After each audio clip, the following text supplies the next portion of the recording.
My husband accused me of financial infidelity. Turns out, he's been having an affair with his Virgin Company worker. Husband 33M and 33F have been married for 10 years, together since college. Since starting out we have made financial security a priority and have been able to achieve that, albeit with some good luck along the way. We both have good jobs paying close to $200K each. Student loans were paid off within a few years. Both went to state schools with some scholarships, so didn't have a lot of debt to begin with. We live in a house I inherited from my grandmother, no mortgage, and don't have any credit card debt. We max out our 401ks and currently have 18 months of expenses in our emergency fund and are still adding to it. Our cars are both paid off and should be good for another 5+ years, and we don't have any credit card debt. We manage our finances in a hybrid manner: joint accounts for bills and savings, and separate accounts for our fun money. We each get a pretty generous monthly allotment. The fun money is strictly for our individual expenses, hobbies, clothes, outings with friends, etc., and not for things like date nights, vacations, or larger joint purchases like household appliances and repairs which come out of our joint account. We also agreed that if either of us gets any bonuses or has any side hustle income, those will go into our individual fun money accounts, unless the funds are needed for a larger expense such as a major home repair. In terms of the fun money, my husband is much more of a spender than I am due to expensive hobbies, in particular golf and collecting sports memorabilia, and he's also more into designer clothes, which is fine. It's his fun money. On the other hand, my hobbies are a lot less expensive: running, working out, reading, baking. In general, I'm more introverted, and a great time for me is tea with a friend at one of our homes, with homemade pastries. I have also been getting back into gaming lately after setting it aside for much of the past decade while building my career. After realizing I had more than enough in my fun money account, I decided to overhaul my gaming setup and got myself a new PC, desk, and gaming chair, total cost of about $5,000. However, upon hearing about the purchase, my husband is furious. He says he had no idea I had saved so much money and that I should have consulted him before spending $5,000. I asked what difference it made if it was my own accrued fun money and not our joint funds, and he insisted that my accumulating this amount, without telling him, was a form of financial infidelity. He says he lost trust in me and doesn't know what else I might be hiding. He is demanding that I return the items I purchased and deposit most of the funds to our joint account.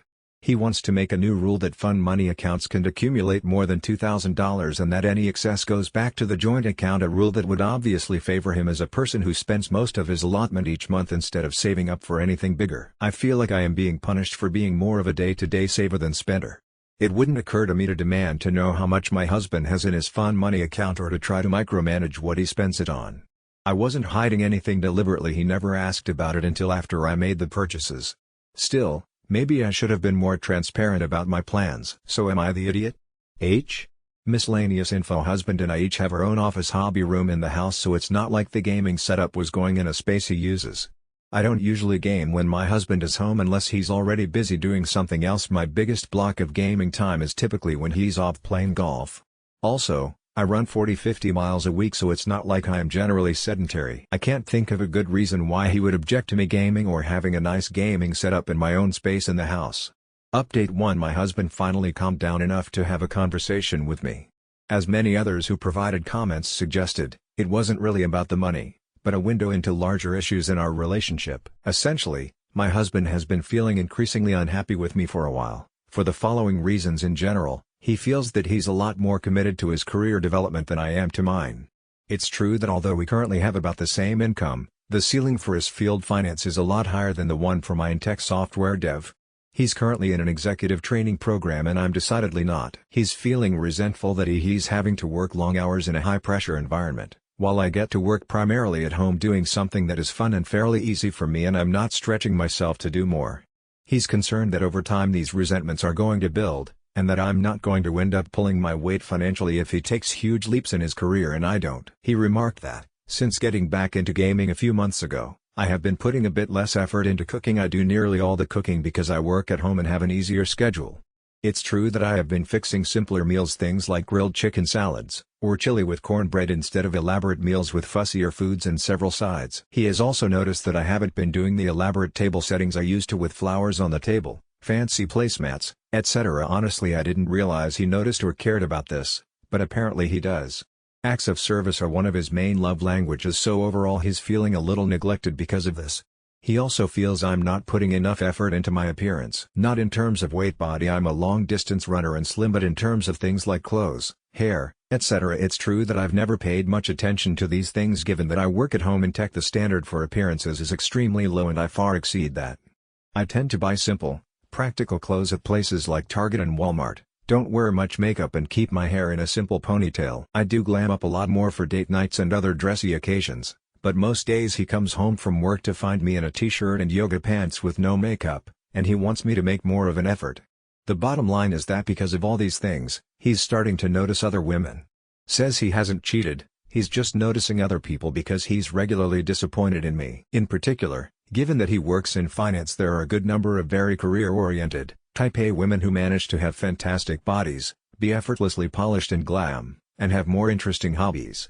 He also says he feels horrible about all this because he knows I am a good person and that he's being judgmental, that it's not so much I've changed as that his own goals and expectations have changed in the past couple years. The financial infidelity part came into it because he feels I'm not really investing in myself and our relationship, thus cheating on our future, in a sense. He also says he loves me enough to be honest. I do believe he isn't trying to be hurtful. I really had to drag all this out of him. That he doesn't want us to drift apart further, that he doesn't want to be angry and resentful, and he knows he is asking for a lot. I know that many on this sub might say I should just tell him to take a hike and call my lawyer, but we've been married for 10 years, have invested a lot in the relationship, and I want to see if the marriage can be saved. So, a couple things. First, we did make an appointment with a marriage counselor and start next week. Also, I'm going to try to do at least some of the above. I'm not sure about making myself be more professionally ambitious when I'm already happy with my work-life balance and we're already financially very comfortable, but I can at least try doing the other things, return to spending more time on cooking and decor, and fix myself up a bit when he's on his way home from work now that I know they are important to him. I also know that in the end, I may feel like I am just tiptoeing around and contorting myself to please him, but it won't cost me much, certainly much less than a divorce, to try for a month or two and then see how we both feel. And I know I would always regret it if I didn't try. So, maybe not the update that you were expecting or hoping for, but that's where things are. And if folks continue to be interested, I can update further once we have started marriage counseling and once I can feel out how the changes are going. Edit. I need to call it a night, but once again thank you to everyone for your responses. They were really eye-opening and helped me to see that I do deserve better than the way I am being treated, and that the expectations my husband is laying out for me are unfair and unrealistic, especially as he isn't doing anything at all to make it easier for me to meet them or to show me he appreciates my efforts and everything I do bring to the table. I am indeed conditioned to be very people-pleasing, and that is impacting what I think is reasonable here. I have a lot to think about, such as what do I really want here? What is going to make me happy, especially if I have to keep making myself smaller, metaphorically speaking, and contorting myself to please my husband? Do I really want to be in a marriage under those conditions? I think I'm really selling myself short if I just agree to most of what he demands. Still going to go to the marriage counseling appointment, but I think I will wait to make any other changes until we can at least get some professional input. Update 2. So, the more I thought about it, the more his requests, demands, really were sitting poorly with me. I decided to try a little experiment over the weekend to see what would happen if I tried to meet some of his demands. Not because I actually thought they were reasonable, but because I increasingly had the sense that the goalposts would just keep moving and that I was playing a losing game. So, Saturday morning, I went to the salon for a glow-up haircut, fresh highlights, mani-pedi, then went to the farmer's market to pick up fresh flowers for our table and assorted other gourmet ingredients. Saturday is usually our date night out, but I suggested we stay in so I could make us a special dinner: steakhouse-style lobster bisque, bread basket with several types of rolls, savory muffins made from scratch, crab-stuffed mushrooms, filet mignon, au gratin potatoes, white chocolate mousse topped with raspberries. I wore a lavender, his favorite color, on me sheath dress and high heels and fully done hair and makeup. For all that I got a lukewarm thanks. It was tasty and a kiss on the cheek. Of course, I did all the serving and clean up. Sunday we usually go out, but he suggested I make us brunch at home. So I made French press coffee, mimosas with fresh squeezed orange juice, Belgian waffles with a bananas Foster topping, eggs scrambled with parmesan and fresh herbs from our garden, roasted fingerling potatoes, and maple glazed bacon. I wore a blue sleeveless sundress, wedge sandals, again did my hair and makeup. Again I got a thanks. It's good and no help with serving or clean up. Afterwards I asked if this is what he had in mind when he critiqued me before. He said that it was a start, but that I was acting very entitled for wanting credit for basic adulting. He then dropped a bomb that he was being so hard on me because he had realized lately I had a lot to make up for due to my being a low-value woman. I asked what on earth he meant by that, and he said it was because I wasn't a virgin when we met. What? Keep in mind we started dating at 21. Neither of us claimed to be virgins or stated that as an expectation. Except for very religious people, neither of us is. I don't think most 21-year-old college students are virgins. I was upfront with him then that I'd had 2 previous partners. My high school boyfriend, we went our separate ways when we went to different colleges in different parts of the country, and another boyfriend I'd had my first year of college. And that's it, both committed relationships and nothing casual. He then went on to say that because of my low value, I was going to need to be making it up to him for the rest of my life. That I didn't deserve monogamy or equal treatment, and that I was lucky that anyone at all wanted to marry me. And that he's connected with someone from work, so if I wanted to keep him I'd better step up. I told him it didn't sound like there was anything to keep if he no longer loved me or even liked or respected me. Told him to leave, and he said he would gladly go to his girlfriend's place.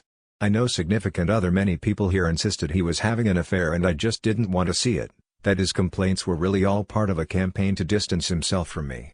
I feel significant other foolish for just thinking he was going through a stressful time at work, or that he genuinely wanted to work on our marriage. Anyway, I have taken the week off from work to get my head together. Have an appointment with a lawyer tomorrow. Cancelled the marriage counseling appointment but got a referral to an individual therapist who can do an intake session with me later in the week. He and the girlfriend apparently are coming this evening to get more of his clothes and things, so I have to brace myself for that. Also, please be assured I do not think I am low value in any way. I let my husband make me think less of myself on some levels for a short time, but now I truly see it was a him problem. Obviously we don't share the same goals and values, and he has become someone I don't recognize. I know the divorce won't be fun or easy, but I will be okay. Thank you all for helping me see that I was being played before I wasted too much more time in a marriage that was already over. Update 3. So, he was supposed to come get his stuff on Tuesday evening, a couple days ago, but told me at the last minute he couldn't because Amy, his girlfriend, wasn't feeling well. Some people called in the comments, but yes, she's pregnant apparently. He told me this on text, so I have proof of the affair in writing now. It's not just his word against mine. Anyway, I didn't want him to keep jerking me around on the schedule, for whatever reason, so I told him I'd pack his stuff for him and arrange for movers. I think it's better that way. I really didn't want them in the house. I already had arranged for a friend to come over on Tuesday when he and Amy were supposed to come by, so the 2 of us spent the evening packing his clothes and other personal effects. The movers came yesterday and got the boxes and the furniture items he wanted. He didn't want much, just the stuff from his home office and his dresser, as apparently Amy's apartment is small. I provided a detailed inventory and photos of everything, which he approved, so he can't say that I broke or otherwise ruined his stuff. After that, yesterday I went to the clinic to get STD tests. Won't have the results for a week or so, but thankfully I haven't had any symptoms, and met with my lawyer, who said I had a good case for grounds of adultery and mental cruelty. If I need to go that route, at a minimum it's leverage to get him to settle quickly and quietly. Also lock down all the finances within the parameters provided by the lawyer so that he can't empty our joint funds or take anything that belongs to me. Changed account beneficiaries and all that fun stuff. Changed the locks to the house too. I decided to take the advice of some of the commenters and am getting rid of the bed and other bedroom furniture I shared with him. I am donating it. Someone is coming this afternoon to haul it all off, and I'm going to completely redecorate the bedroom to my own taste. That will take a bit, staying in one of the guest rooms in the meantime. I'm also taking a spa weekend away, leaving tomorrow morning and back Sunday night, just to get a change of scenery before I have to go back to work next week. And yes, even after buying the gaming setup, I have plenty of fun money left in my account to afford my lawyer's retainer and redoing the bedroom as well as my getaway, with plenty left over. Here's to frugality when it counts. Those are the main updates for the moment. I'm doing better than expected, I think, and realizing more day by day that it really wasn't a good marriage, at least not for the last couple of years, when he started expecting me to do everything around the house, and all the other emotional labor of running our lives outside of work, with no help and little to no gratitude. Amy sure is going to have her hands full. Edit once again. I cannot thank everyone here enough. I need to get ready for my spa weekend away, so apologies if advance if I have not responded to your comment or DM, but I am really grateful for all the support and encouragement. More notable updates for a while. I really just want a smooth and easy divorce and to get on with my life, so please keep your fingers crossed for me. Update 4. Not sure if folks remember, but I had a series of posts earlier in the summer, actual links in my profile first, about whether I was the off for buying an expensive gaming PC, desk and chair with my own allocation of fun money, leading to an accusation of financial infidelity from my husband. Later he told me the actual issue was that he was disappointed by my job, senior software dev, but not on the executive management track, relatively casual appearance, not dressing up in dresses, makeup and heels for dinners at home, and my failure to cook extremely elaborate multi-course meals on a nightly basis. After a simple experiment showed that changing these things, the cooking and appearance, anyway, would not actually make him happy, he accused me of being low value because I wasn't a virgin when we met in college, 12 years ago, something he had never stated was an issue before, and then admitted he was cheating with a co-worker, who is now pregnant. Last I updated, he had moved in with Amy, his co-worker, and we were starting the divorce process. I'm updating again here because a lot of kind people have been checking in with well wishes and to see how I'm holding up. Sorry for not updating sooner, but as soon as I got back from the spa weekend I mentioned in my last update, I dove into working with my attorney on the divorce settlement, and didn't think it wise to put my business on the internet, however anonymously, with the legal issues up in the air. The good news is that we were able to come to an agreement pretty quickly and everything is now executed, just waiting for the court date, which could take another couple months, but my lawyer says the agreement is airtight. It wasn't quite as favorable as most of you all lovely folks probably would have wanted for me, but I was highly motivated to get it done fast. I did get everything that really mattered to me first. The house I inherited from my grandmother is 100% mine, along with all the furnishings and other effects in the house. My own retirement accounts and my fund money account are all mine as well. Otherwise, I did have to give him 75% of the other cash assets. Although he wasn't on the title for the house, he did contribute substantially to the large renovation we did, as well as to upkeep since then, and the house appreciated very substantially in the years since we moved in. It's fine as I still have plenty of money, especially as I'm quite frugal most of the time and can rebuild cash savings quickly. Our agreement also states that neither of us has a claim on each other's past, present or future earnings. So in case something happens and he loses his job before the court date, I won't be liable for any alimony. This is actually overall a very good deal for me and gives me a lot of security. In case anyone is wondering how we got this done so quickly, our state allows divorce on mutual consent grounds, which basically allows for a quick divorce without a legal separation period if the parties come to an agreement about all the finances, assets. Given that Amy is pregnant, my soon-to-be ex, let's call him Joe, yes, like the psychopath in the show, you was also very motivated to not drag this out. Now for the real dirt of this update. Last weekend, shortly after all our papers were signed, Amy reached out to me. She asked if we could meet and talk. Perhaps I should have declined, but I will admit I was curious about the 24-year-old prodigy and until recently a virgin person who was Joe's affair partner, so I agreed to meet her for lunch. So, the first thing is, Amy is very pregnant, like third trimester. She confirmed she is due in mid-October, which means the affair has been going on a whole lot longer than Joe let on. Whatever, it's water under the bridge as the divorce is almost final. However, after some polite but chilly pleasantries, she asked me, when am I going to be moving out of the house? Because surely Joe has been patient enough with giving me time to get my life together? And her apartment is small and they are needing space for the baby. I told her she must be mistaken as the house is mine, inherited from my grandmother, but asked how else has Joe told her about me, and our marriage? After Joe's lies, that is tumbled out of her mouth, along with crumbs of the real story. These gems include, well, it was true that she and Joe met at work.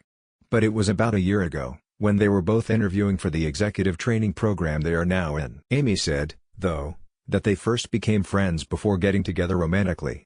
Apparently, Joe told her that he was legally married but that we had been separated in spirit and living separate lives since 2020. But that he didn't want to kick me out and make me homeless during the pandemic because I didn't make much money and we live in a hall. Joe told Amy that we met in our early 20s when he was mentoring me in a GED prep program, that I was a high school dropout who was struggling with addiction, and essentially, that he rescued me, helped me get clean, tutored me for my GED, and had been supporting me since through gradually working on college classes. He told Amy I was working on prepping for an IT career and was currently making $45,000 as a help desk technician and that he wanted to make sure I could at least afford a studio apartment. He also told Amy that we had separated because I had relapsed and he couldn't have a meaningful friendly relationship with a drug addict. This is lies. My entire history of drug use is occasionally sharing a joint in college, maybe 4 or 5 times total, never anything harder. It is true that Amy was a 24-year-old virgin prodigy. She seemed dismayed that Joe had told me that, though at least the virgin part. Said it wasn't a moral issue, she really was just focused on school and work and didn't make time to date. And that generally guys her age seemed mostly interested in casual hookups, especially the younger finance pro types, and she wasn't interested in that, but that Joe took the time to get to know her and was actually interested in a meaning-girlfriendal relationship. I asked her if the pregnancy, she said no, of course not, but it was a miracle because Joe had a vasectomy, so they took that as a sign that they should keep the baby. Joe did not have a vasectomy. As we were planning to be a child-free couple, I suggested it a couple times over the years. He firmly stated he didn't want to alter his body like that, so he left birth control as my responsibility. Really does seem that Amy is pretty blameless here. I mean, those of us who have been around the block would likely know not to believe a guy who claims to be separated but is still legally married and living with his wife, her having any dating relationship experience. I can see where she would have taken him at his word, about everything.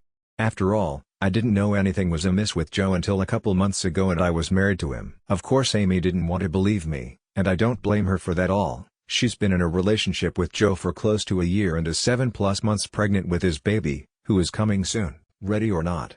I couldn't immediately refute everything she said, but showed her a couple things first, a picture of me in my late teens with my grandmother in front of my house, and also, my LinkedIn profile which shows my current job and education. Told her to do what she wanted with the info and to please stay safe and take care of herself, and then said my goodbyes.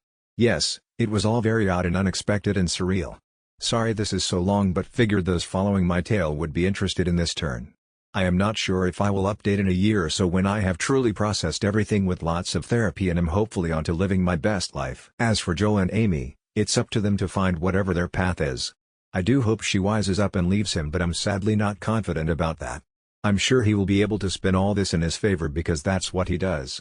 But I also can't make it my problem anymore. Update 5. Last time I updated, we had thankfully quickly agreed on a divorce settlement that allowed me to protect my most important assets, and I had just met with his mistress Amy at her request. It did not. I inherited it from my grandmother, that I was an underemployed high school dropout drug addict. I'm not. I have a master's degree and a high-paying tech job. That we'd been separated in spirit for years, also not true. I didn't know anything until he blurted out the news about his affair over the summer, and that he had a vasectomy. He did not. We talked about it, but he decided not to, despite us, him in particular, not wanting kids. I told her the truth and even provided as much evidence as I had on me, but she didn't seem to believe me and went on home to Joe. I know quite a few people have been reaching out for more news, but I wanted to wait until my divorce was finalized to avoid risking any complications, and also just thought it best to let things settle for a bit. The good news is I'm now divorced. The final decree came through a few weeks ago. It actually all went very smoothly. I'm eternally grateful to live in a mutual consent divorce state that allows divorcing couples to proceed quickly if they can come to an agreement on finances and property. On the Joe-Amy front, after my last post, all was quiet for a couple weeks, until Amy, her due date quickly approaching, reached out again to ask if I'd given any more thought to her offer to pay me $17,000 to vacate the house quickly so that she and Joe could move in. Again, this is the house I inherited that I own free and clear, but Joe told her he owns it and that he was just giving me time to get my finances together before evicting me. At this point I decided to package up a lot more evidence of Joe's lies to send on to Amy. I sent her a copy of the deed and property tax record showing the house is in my name only. I sent her copies of my diplomas to prove I am not a high school dropout. I sent her some info on various professional associations I am involved in and awards I have won to show I actually do have a senior level job and am not underemployed, as well as proof of my income. I sent her copies of all my drug test results for the past 5 years. I have a drug-free workplace and have to test 2-3 times a year to show I am not an addict. I sent her time-stamped photos and text exchanges to show that Joe is still having a romantic relationship with me until July this year. Nothing salacious, just photos of us showing G-rated affection, exchanging loving words over text, etc. I even found a text exchange from a couple years ago when we last discussed him potentially getting a vasectomy, with his final decision not to proceed with one. A couple days later she responded she believed me. However, in the end it didn't matter as Joe convinced her he had lied for very good reasons. The way they both tell the story, they met at work and were incredibly drawn to each other, in a way that felt inevitable. However, due to Joe being married, he felt that if Amy knew he was to that point happily married, she would either turn away from him and miss out on the love of a lifetime, or she would go ahead with an affair but be consumed with guilt. So, to avoid either of these outcomes, and especially to save Amy from guilt, Joe decided to create an alternative narrative in which he was in a marriage that had ended for all intents and purposes years ago, in all ways but legally, because I was an uneducated addict who kept relapsing and couldn't get my life together. That was she could essentially believe he was single. How noble of Joe, to bear all the guilt alone. Unfortunately, Amy said she understood and forgave him immediately. With a baby due any day, I suppose I can sort of understand the desire to justify the lies, even thought the reality is horrifying. I suppose it's also not my problem anymore.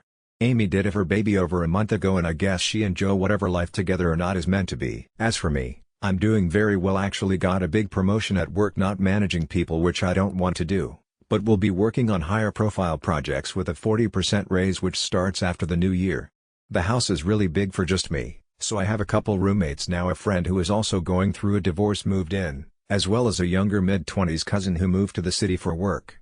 We're all having a lot of fun together. I'm not really ready to date yet, still in therapy processing all the marital fallout, but getting there and looking forward to whatever new adventures life has to offer. This will probably be my last post in this series anyway, as the saga of Joe and Amy, or at least my role in it, is finished with us legally divorced and having no ongoing financial or other ties. The best thing I can do is leave them to their own story and get on with my Joe-free next phase. Thank you all for listening to my story for much of 2023. I do truly appreciate the support and helpful advice I received along the way.